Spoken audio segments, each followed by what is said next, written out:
Di saat lahan gambut di Indonesia banyak digunakan untuk menanam sawit, di Thailand para petani justru lebih memilih menanam kelapa.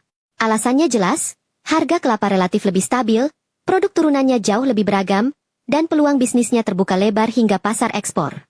Dari kelapa mereka bisa mendapatkan santan, minyak kelapa, air kelapa, gula kelapa, bahkan serabut dan tempurungnya bisa diolah menjadi berbagai produk bernilai tinggi seperti arang aktif dan kerajinan rumah tangga. Sementara harga sawit kerap naik turun mengikuti pasar minyak nabati dunia, kelapa justru menawarkan kestabilan serta permintaan yang terus meningkat dari industri makanan, kosmetik, hingga energi terbarukan.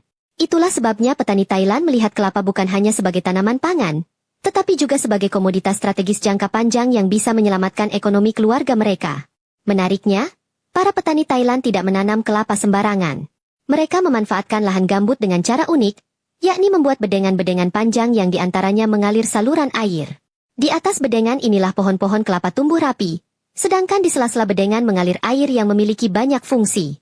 Air ini bukan hanya untuk irigasi yang menjaga kelembapan tanah, tapi juga mempermudah penyemprotan pupuk dan pestisida menggunakan pompa sederhana.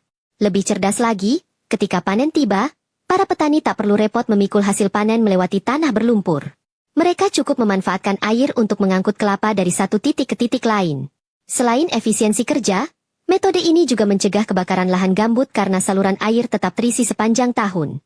Inovasi ini membuat lahan kelapa Thailand terlihat seperti mozaik hijau yang tertata rapi, modern, dan sangat produktif.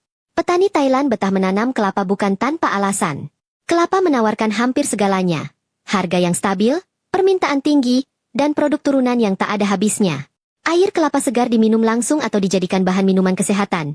Daging buahnya diolah menjadi santan, minyak kelapa murni, hingga bahan industri makanan. Tempurungnya menjadi arang aktif untuk penyaring air dan bahan bakar. Serabutnya dipakai untuk keset, matras, bahkan media tanam hidroponik. Batang kelapanya pun bisa dijadikan bahan bangunan ramah lingkungan. Dengan satu pohon, mereka bisa memanfaatkan hampir seluruh bagiannya, sesuatu yang sulit ditandingi oleh sawit. Di pasar ekspor, produk turunan kelapa dari Thailand punya reputasi tinggi. Industri makanan global, kosmetik, hingga bioenergi membutuhkan pasokan kelapa yang stabil, membuat harga komoditas ini jarang anjlok drastis. Inilah salah satu alasan kenapa petani Thailand tidak tergoda berpindah ke sawit meski di negara lain sawit begitu menjamur. Selain faktor ekonomi, kelapa juga lebih ramah lingkungan. Sistem bedengan berair menjaga tanah tetap subur, mencegah kebakaran, bahkan memungkinkan petani memelihara ikan di saluran air, menciptakan pendapatan tambahan. Pemerintah Thailand pun aktif mendukung budidaya kelapa dengan riset bibit unggul, pelatihan, hingga bantuan infrastruktur pertanian modern. Bagi petani Thailand, kelapa bukan sekadar tanaman. Ia adalah sumber penghidupan yang berkelanjutan, menguntungkan, dan bersahabat dengan alam. Itulah sebabnya mereka tetap setia pada kelapa meski dunia terus berubah.